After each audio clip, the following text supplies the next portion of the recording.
Unidad temática número 2. La filosofía dialogal. Tal como les anticipé al finalizar la clase anterior, ninguna de las dos posturas que vimos en la unidad 1 daban importancia al ser humano.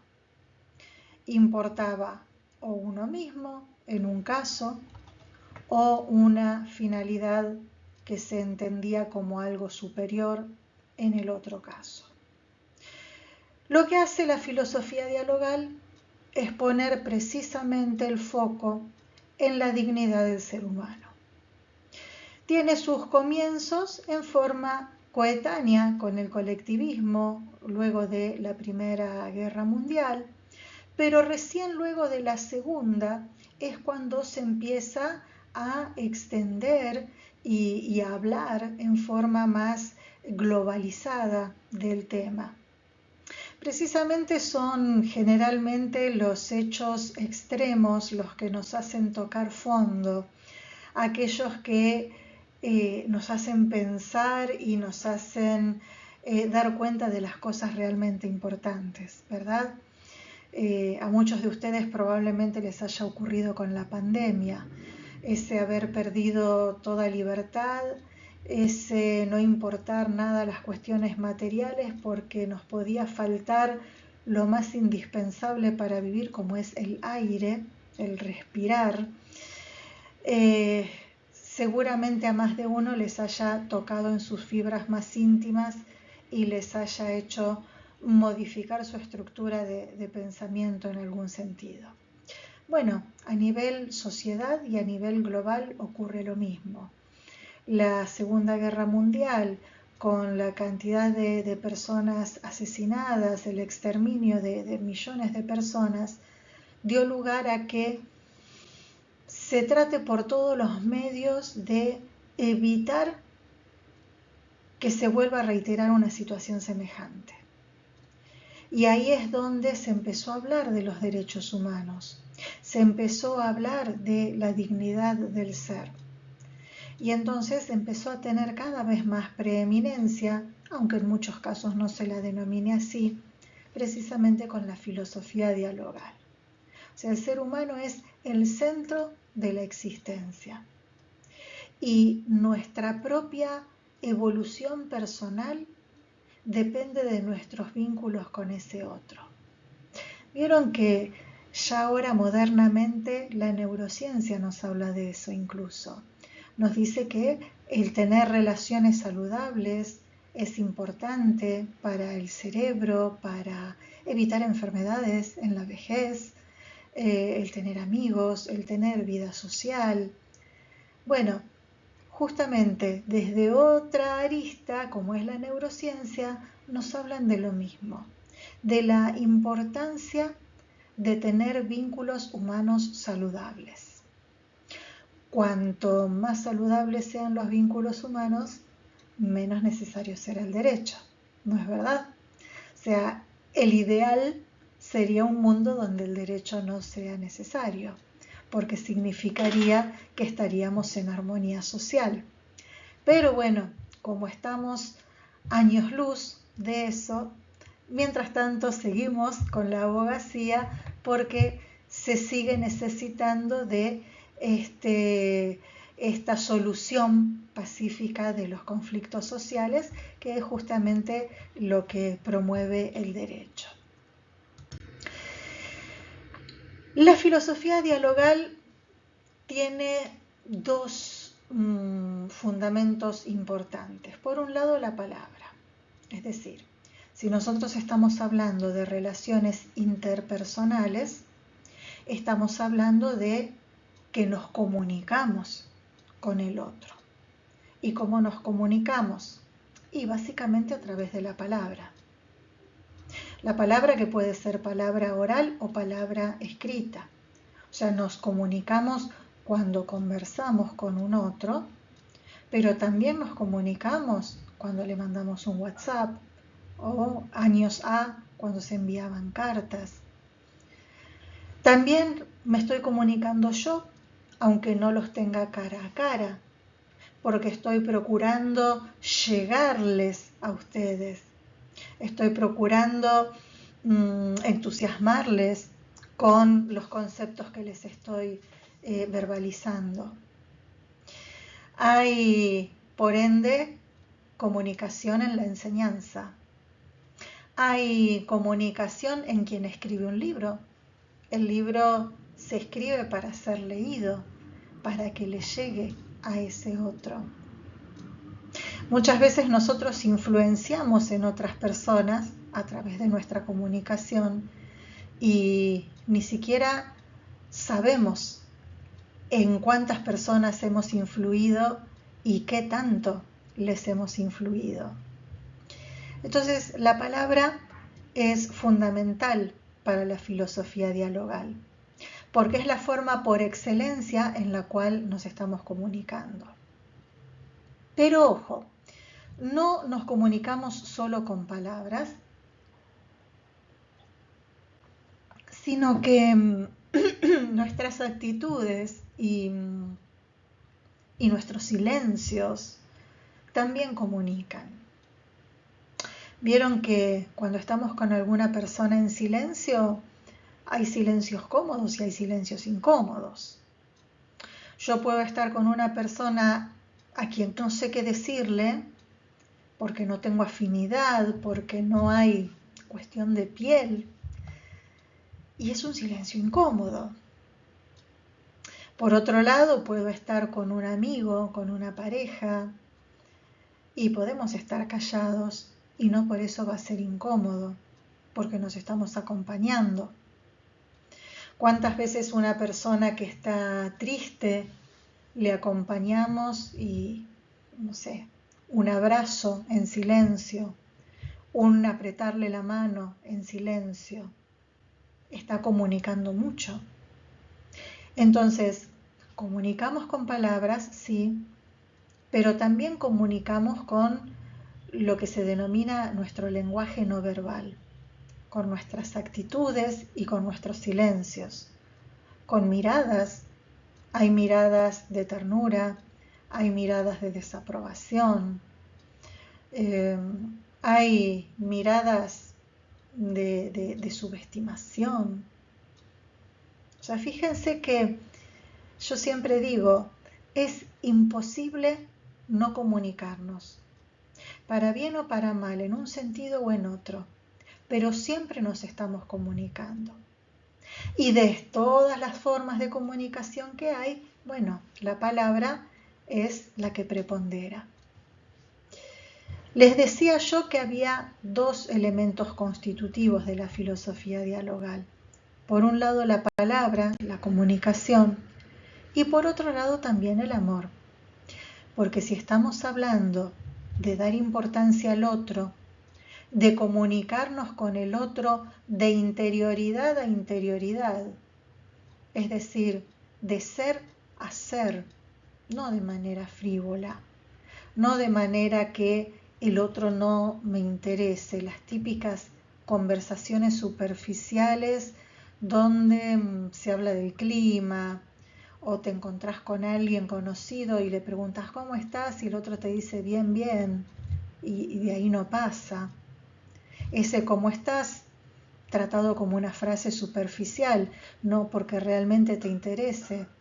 Si el otro te empieza a contar todos sus problemas, ya te vas a sentir incómodo, ya vas a mirar el reloj o el teléfono y bueno, te está llevando más tiempo del previsto. ¿Sí?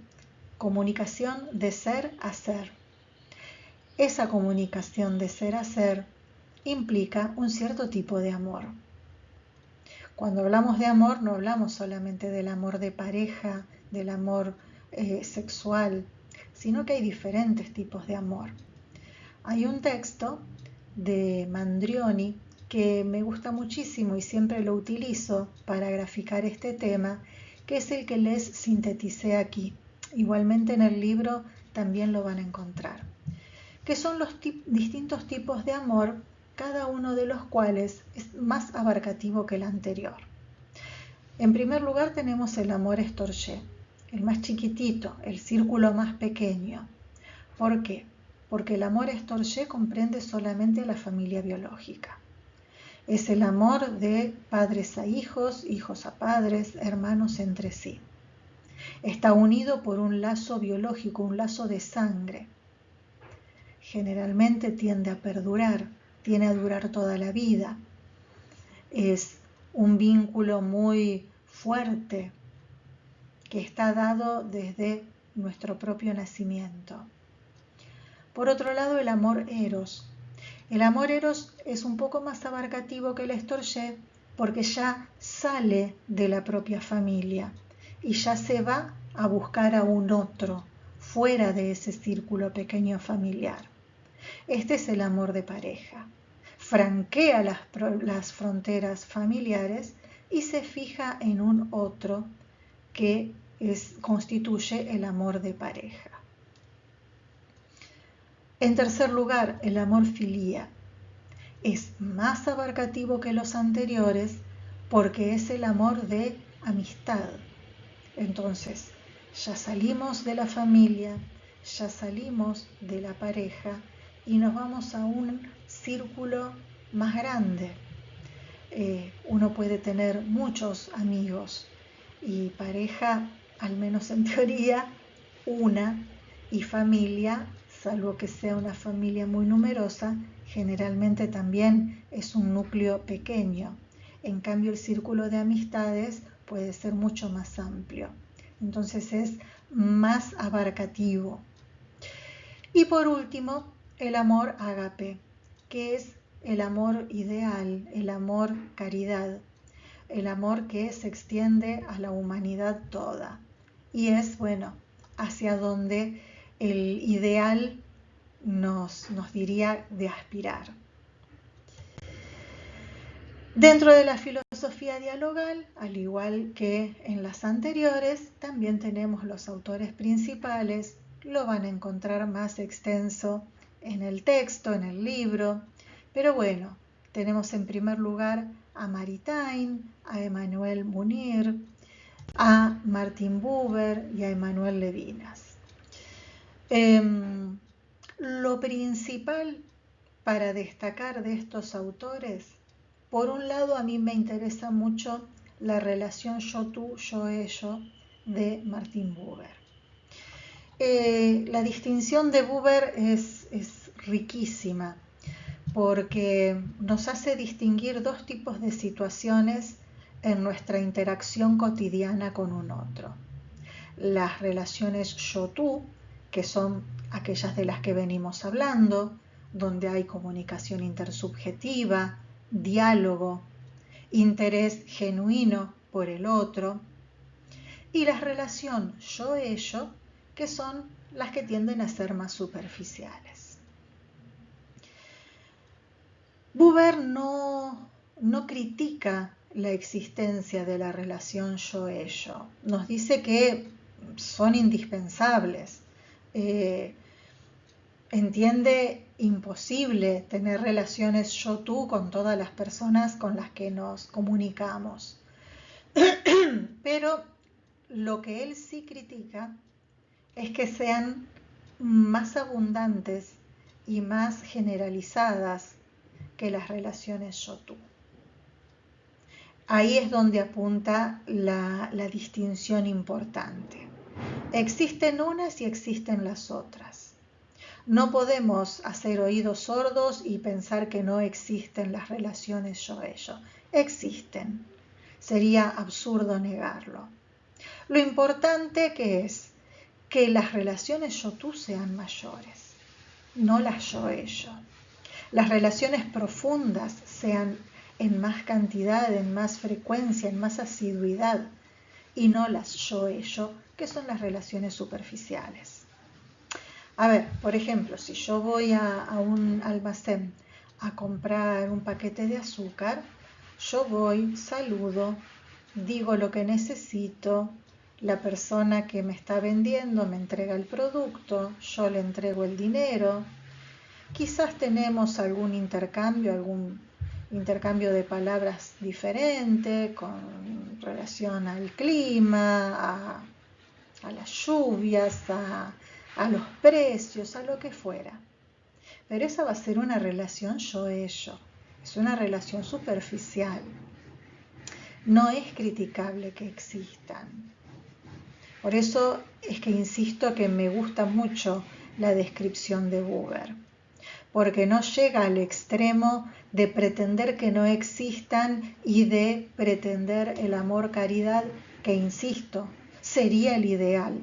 Pero sabemos que a lo largo de 21 siglos el ser humano no ha llegado a eso. Y bueno, quizás algún día, pero dudo que nosotros lo veamos. Entonces, ¿existen las relaciones yo-ello? Sí. Lo importante sería que, bueno, que reduzcamos la mayor cantidad de relaciones yo-ello y tengamos más relaciones yo-tú. Por ejemplo, si yo tengo mis compañeros de facultad, somos 20 personas, y bueno, yo entablé amistad con uno, y con los otros 19 no. Y bueno, tratemos de ampliar ese círculo y de tener una comunicación más profunda con más personas, con la mayoría de las personas. Mismo en nuestro lugar de trabajo, no centrarnos en un círculo pequeño de 2 o 3 personas con quienes tenemos más afinidad, sino tratar de profundizar y encontrar vínculos con más personas. En la medida que conocemos más a las personas, nos damos cuenta que tenemos más puntos en común de los que en realidad creemos. Así que hay que darles una oportunidad, aunque quizás a primera vista nos parezca que no tenemos nada que ver con el otro. Por otro lado, también quería detenerme en Levinas, porque de Levinas me gusta mucho que incorpora la responsabilidad por el otro, por un otro que quizás yo no veo. Fíjense que ahí les puse, en el otro están incluidos para Levinas toda la humanidad. La injusticia que cometo con otro tiene consecuencias para un tercero. Entonces, ¿a qué refiere Levinas con esto? A la cuestión de empatizar, a la cuestión de salir de mí, considerar al otro y darme cuenta qué es lo que le pasa o le puede llegar a pasar a ese otro con motivo de mis acciones o de mis palabras. ¿Y qué consecuencias puede tener esto para alguien más? Por ejemplo, si nosotros nos juntamos y hacemos un piquete porque trabajamos todos juntos y queremos una mejora salarial, y hacemos un piquete en una autopista, ¿estamos empatizando con todas las personas que tenían que transitar en vehículo, cada uno por un diferente motivo, por un trabajo, por una cuestión familiar? ¿Nos importa qué está ocurriendo con ese otro? No.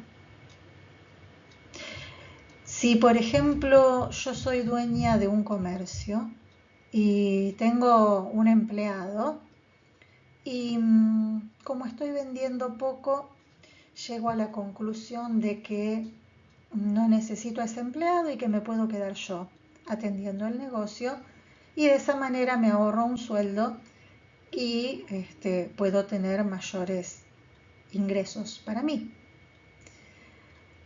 Ese empleado tiene pareja, tiene hijos, tiene quizás una madre con una pensión, una jubilación pequeña a quien ayuda. Todos esos son el tercero oculto detrás del prójimo, del cual nos habla Levinas cuando nos habla de esta responsabilidad hacia el otro oculto detrás de mi prójimo. ¿Se entiende? Entonces, mi acción, mi falta de empatía, repercute no solamente en aquella persona a quien yo me estoy dirigiendo, sino a terceras personas que yo ni siquiera conozco.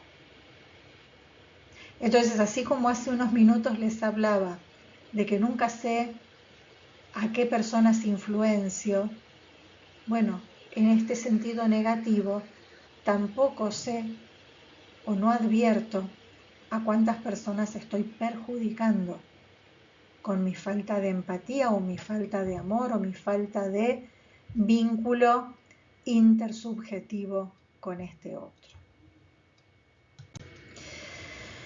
Llegamos así entonces a ver que si partimos de este yo tú, yo ello, del que nos hablaba Buber, que hay distintas formas en que nos tratamos.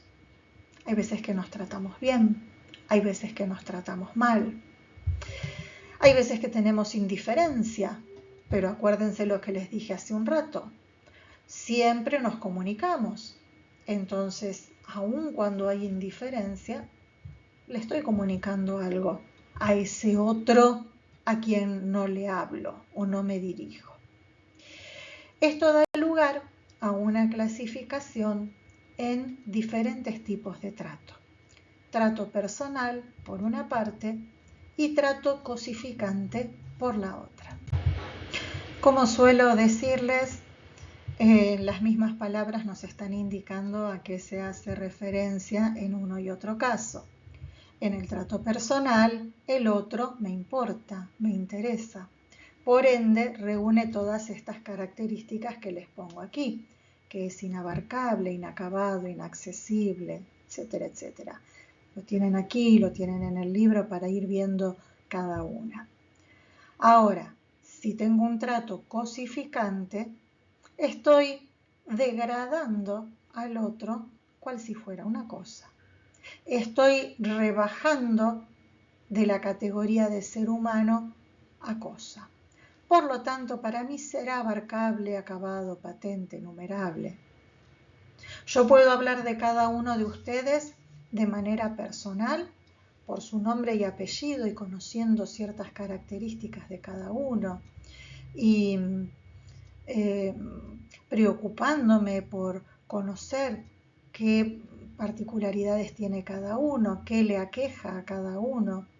O puedo hablar de que tengo los 50 alumnos de distancia. No sé quién es quién, no me importan, no nada. Por lo tanto, son distantes, son indiferentes, son un número o un número de legajo. ¿Sí? ¿Se entiende la diferencia? Entonces, tenemos trato personal por un lado, trato cosificante por el otro.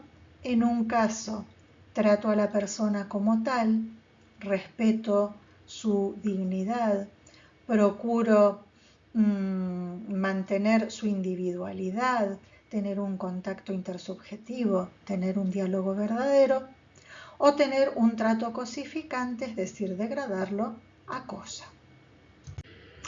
Bien, si yo cosifico al otro, puedo hacerlo de tres maneras diferentes. Considerándolo un obstáculo, considerándolo un instrumento o considerarlo directamente nadie. Vamos a explicar cada una de estas tres formas de cosificación y vamos a ver cómo son, desgraciadamente, más que frecuentes. El otro como obstáculo. A ver, si yo quiero caminar para adelante y delante mío hay una mesa, esa mesa se transforma para mí en un obstáculo. ¿Por qué? Porque está en medio de mi persona y algo que yo quiero lograr, es decir, avanzar, caminar para adelante. No puedo avanzar porque tengo este obstáculo. Es así, ¿verdad? Pero ¿qué pasa? Esto es una mesa, es una cosa. El problema es cuando hacemos lo mismo con los seres humanos. Si yo degrado a una persona como si fuera una cosa y lo trato como obstáculo, ese alguien está entorpeciendo una finalidad que yo tengo. Pueden encontrar ejemplos en cualquier ámbito de la vida. Por ejemplo, vamos a hacer una compra, apurados, y encontramos que hay una fila de 4 personas. Y pues bien, esas 4 personas para mí van a ser un obstáculo. ¿Por qué? Porque yo estoy apurada y lentifican mi finalidad, que es adquirir un producto en el mostrador que está delante de esas 4 personas. De hecho, muchas veces encontramos con personas que tratan de colarse. Es decir, fíjense hasta qué punto la falta de brindar importancia al otro, que cegados en su finalidad, yo estoy apurada, yo tengo que comprar, yo tengo que salir rápido, le dan nula importancia a esas 4 personas que estaban haciendo la fila y que por ende hacía más tiempo que estaban ahí paradas, y procuran sortear ese obstáculo. Entonces, considerar al otro como un obstáculo es lamentablemente una moneda diaria. Puede ser un obstáculo en un ámbito laboral incluso. Consideremos un lugar donde quiero un ascenso. La situación económica está compleja, quiero crecer, quiero ganar algún dinerito más, entonces quiero un ascenso. Y en mi lugar de trabajo los ascensos se confieren conforme la antigüedad de la persona en el lugar, supongamos. Por ende, si hay alguien con más antigüedad que yo, ascenderá primero. Bueno, esa persona también se transforma en un obstáculo. Un obstáculo entre mi deseo de ganar más dinero y de realmente llegar a lograrlo. Entonces, estos son ejemplos claros de el otro como obstáculo. Pasemos ahora al otro como instrumento. ¿Qué es un instrumento? Es algo que me sirve para algo. Me traen una milanesa y bueno, automáticamente voy a pedir cubiertos. ¿Y esos cubiertos qué son? Son instrumentos. Son los instrumentos que me sirven para poder cortar los pedazos de carne y poder comer de manera civilizada. ¿Sí? Entonces, son instrumentos porque me sirven para algo. Lo que ocurre, lamentablemente, es que muchas veces las personas también son tratadas como instrumentos.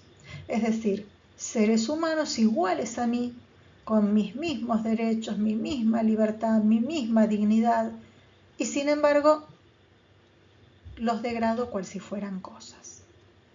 Ejemplos de estos también en todos lados. Desde un familiar del que hago uso y abuso para que cuiden mis hijos chiquitos los fines de semana para que pueda salir, un amigo adinerado a quien recurro para salir los fines de semana y que bueno, pague las salidas porque tiene un pasar económico muy superior al mío. Un lugar de trabajo también, ser obsecuente con quien va a decidir los futuros ascensos, no porque me interese la persona acercarme, sino para que llegado el momento me sirva y me dé el ascenso tan ansiado a mí. O sea, fíjense que en distintos ámbitos, sin darnos cuenta en algunos casos, dándonos cuenta en otros, podemos llegar a cosificar a una persona cual si fuera un instrumento. Por último, llegamos a el otro en cuanto nadie. En este caso, el otro no nos importa, no nos interesa en lo más mínimo. Por lo tanto, reinará la indiferencia. Si reina la indiferencia, no me interesaré por esa persona y en los casos extremos ni siquiera le hablaré. Entonces, también esto constituye una forma de cosificación, porque la persona está ahí pero yo obro, yo me conduzco como si no estuviera. Si hablamos de lo que dijimos al inicio de la clase, ¿me estoy comunicando o no me estoy comunicando con esa persona? En realidad sí, porque al no hablarle, al no dirigirme, le estoy dejando muy en claro que su misma existencia no me interesa. Entonces, podemos llegar a estar en un salón de clases, 30 alumnos, y uno no se habla con otro, y los restantes 28 quizás no advertirlo, el docente no advertirlo, pero entre ustedes saben. Quien evita al otro sabe que lo está evitando, y quien es evitado también lo sabe. La indiferencia les diría que es más dolorosa que el rechazo. Porque en el rechazo, si yo me peleo con el otro, y bueno, de alguna manera me está interesando, para mal, pero me está interesando. En cambio, si me es totalmente indiferente, es la forma más dolorosa de rechazo de ese otro. Entonces, quizás las terceras personas no lo lleguen a percibir porque no están pendientes de la situación, pero los involucrados sí. Es decir, la comunicación cosificada existe. Los dejo hasta aquí y nos vemos la semana próxima con la unidad número 3.